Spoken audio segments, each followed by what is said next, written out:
Now on the APEC VIP hotline, cutting-edge training for the serious athlete, apecgo.com. Joining us right now from the Fort Worth Star-Telegram, author of the Big Mac blog, also DFWOT. It's Mac Engel. How you doing, Mac? Good, Bryan. How are you today? Doing well. Thank you very much for being on with us, as always. I'm having a hard time breaking down this game with the Cowboys because of all the stuff that went on around it, because normally you would just look at it and say, man, what an awful football game, and how did they manage to win this thing? And then yet at the same time you think, what a gutsy performance by a team that obviously was dealing with a lot of stuff over the weekend. I guess you probably had the same dilemma, huh? Yeah, a little bit. I think I'll address those in order. You're talking about it being kind of an ugly game. I think that's just the league. I don't necessarily think it's an indictment on either team. I think you watch a lot of games in the NFL right now, and they have some sloppy plays and some plays that make you scratch your head and say, well, it's not very good. But I think that's just what it is. So I think it does come down to, can you execute just a handful more plays than the other guy? And that's what the Cowboys did. Now, as far as sort of juggling the emotions of, man, what are we really celebrating here? They just won a football game. A handful of hours after one of their teammates died, and the other teammate's life just took a turn that I quite frankly can't even imagine. Mm-hmm. And Bryan, I think that's one of the things that's getting a little underplayed because no one really wants to talk about it. And that is, I think there is a tremendous amount of sympathy in that locker room and in that organization for Josh Brent because they knew Josh significantly more than they knew Jerry Brown. It's not to diminish or minimize the tragedy that the Brown family just suffered, but I just don't think there wasn't a real connection there with that guy just yet because he hadn't been on the team very long and he was a practice squad guy. And what I'm not sure a lot of people realize about the NFL is that most guys don't necessarily know the practice squad players. They're just on the fringe, and practice squad guys don't even dress or oftentimes even go to the games. They watch the games from home on television.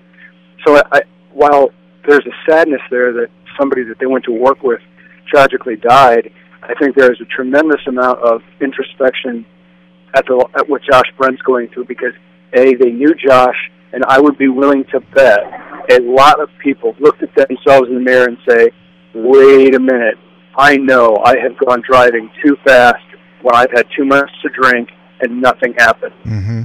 And honestly, Bryan, I think there's a lot of people in this world who can look at themselves and say, there by the grace of God go I, when it comes to doing that. And it's just another reminder of the fragility of the whole thing, and just when it comes to that, just how much of a roll of the dice it is, whether or not you're getting behind the wheel of a car when you've had 3 beers, or 10 glasses of wine, or 0 because you don't know what the guy in the other car coming the other way is doing.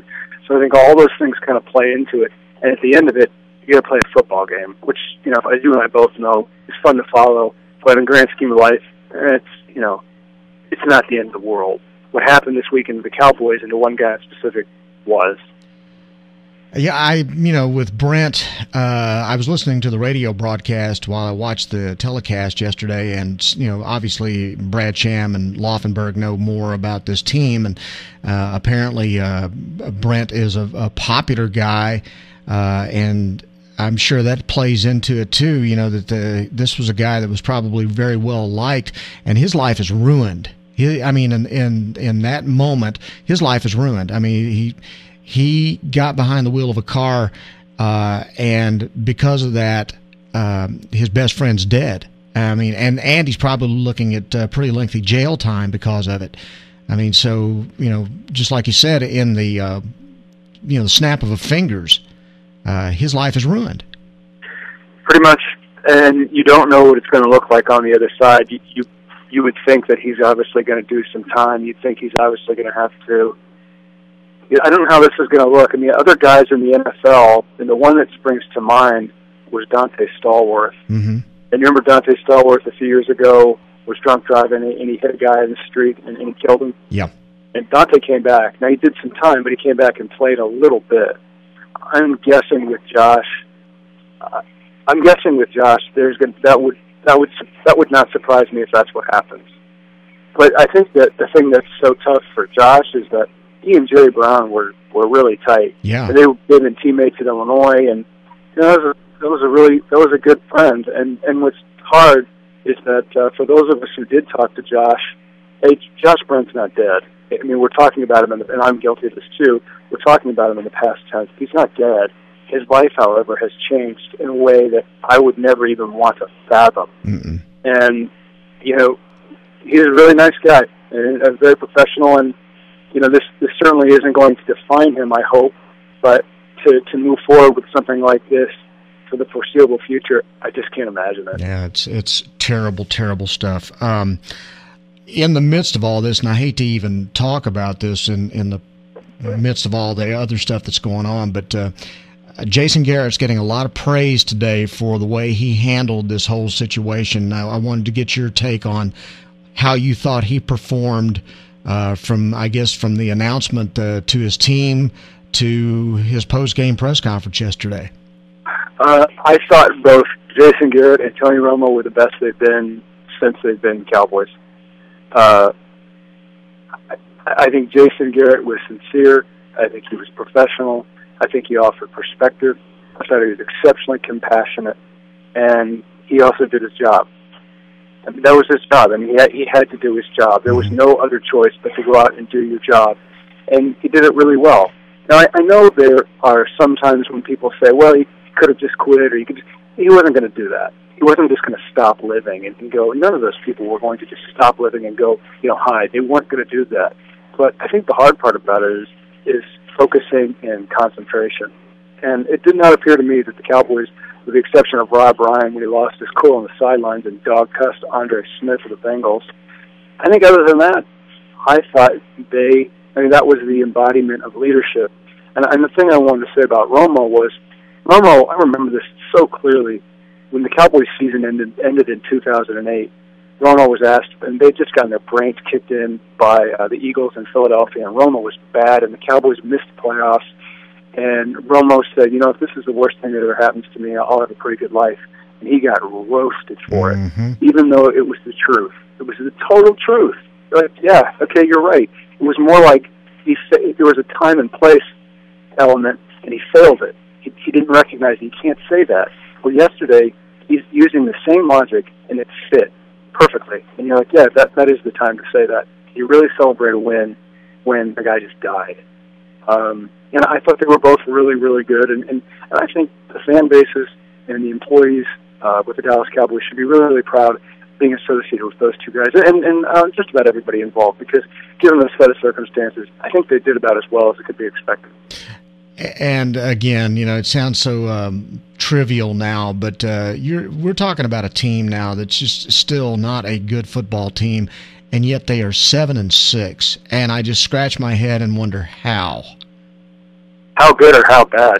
Both. How could you possibly be 7-6 and be that bad? I think again that's another. It's the NFL. If you look at the league now, the way this season has progressed, I think they're pretty much where they should be. They've beaten the really bad teams, and they can't beat the really good teams. The Bengals, I don't care what their record says, the Bengals are not that good. They're pretty good, and they beat them. And that was a hard win. That was really, really a hard win. And the Bengals blew that game. They probably dropped no less than 6 passes that would have changed the game. They dropped at least 2 interceptions that would have changed the game. If Terrence Newman holds on to an interception, he returns it for a touchdown. The Cowboys lose. I mean, there's all these plays the Bengals left out on the field, but the Cowboys won. They're 7-6. And at the end of the day, this team still reeks of 8-8. At some point, you have to talk about football. You can't just talk about this tragedy. It is a football team, and you got to talk about football. And you got 3 games left, and I cannot see how they're going to go 10-6. I could totally see how they would go 8-8. Oh, absolutely, absolutely. I mean, I'm sitting there again watching the raggedy offensive line, and just wondering how in the world do you squeeze 7 wins out of this team. My wife was watching the game with me, and she goes, Garrett's just calling terrible plays. I said, there's not a play on the planet you can call with a line that can't block anything. No, and I'll say this. The Bengals' defensive line is really good. That might be the best defensive line in the league. Geno Atkins is a stud. Paul Johnson's a stud. They've got really good players. And everybody wants to bag on Tony Romo. And I understand why, but he makes that line look better than it actually is because he can move. Absolutely. And even though Romo didn't have the world's greatest day, in that fourth quarter, he was really, really good. And as a result, they barely won a game, and they've got a chance. I think you're right. Anybody can bag on Garrett's play calling, I guess. It doesn't matter the play they're calling. No. It doesn't matter because he can't block it. I mean, if he can't block it, then who cares? I told my wife yesterday, I said, listen, there's not a play anywhere that he can call because they can't block any of them. There's not a strategy they can use because those guys can't block any play. They can't pass block, they can't run block, they can't. I mean, it's amazing that these guys are 7-6 with that line. It blows my mind. Well, and I think the interesting thing will be moving forward is what do they do to address some of these things because they've all but given. I shouldn't say they've given up on Doug Free, but they're looking at his replacement right now. Yeah, it's really, really close. They have almost given up on him by looking at Jermaine Purnell. Asking those guys to block those guys in Cincinnati yesterday, they did okay. I mean, they weren't as bad as I think we thought they were going to be, but they did okay. Romo only got sacked twice. I mean, he himself avoided a lot of sacks just because he could move around. But if that line doesn't get at least a little bit better, Nate Livings really struggled yesterday. Ryan Cook was overpowered. Ryan Cook wasn't supposed to be the center of his team. It was supposed to be Phil Costa. And if they don't make improvements on there, then it's going to be more of the same. They have got to get one or two better offensive linemen to really think that they can do what they want to do offensively. And until they do that, they're going to be more like what we see on Sunday. All right, I got to ask you this because I know you wrote about it on your blog. Tommy Tuberville leaving Tech to go to Cincinnati. What is that? I think someone wrote it, and you lived in Texas forever. Not everybody's into West Texas. Not everybody fits West Texas. Right. And I remember Bobby Knight saying when he was in Lubbock, he told the late coach at UTEP, Don Haskins, he didn't realize how hard it was to get players to come to Lubbock. And it's no disrespect against Lubbock. It's just far away. And I think it's the same problem, I'm guessing, that Tommy Tuberville had. It's not an easy job. I got to say, I don't think he ever really wanted that job in the first place. But the thing that I cannot believe, when I was driving, I drove around University of Cincinnati's campus yesterday for a minute, and I'm like, you've got to be kidding me. This guy wanted to leave the Big 12. Yeah.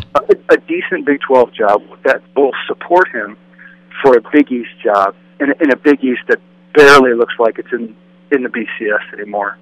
That just blows my mind. I mean, does that mean that this guy was like, that they were just looking for a reason to fire him? Did he feel like it was that uncertain, his future there, that he just decided that looked better than Tech? I don't think you can rule that out. I think there's a couple things. Given his age, I think he's 57 or 58. Mm-hmm. He's made plenty of money. He's going to go to a place where he can probably coach forever and not have to worry about getting fired. Because in Cincinnati, he wants a guy who's going to stay forever. Right. Look at their last three coaches; they've all left, and they were good ones. And now you got to think that their administration says, "Go get a good coach who won't leave." I don't think Tommy Tuberville is going to leave this one, but it's such a slap in the face. I mean, no one wanted to hire Tommy Tuberville, and Tech did. Tech did to him such a favor. They gave him a job.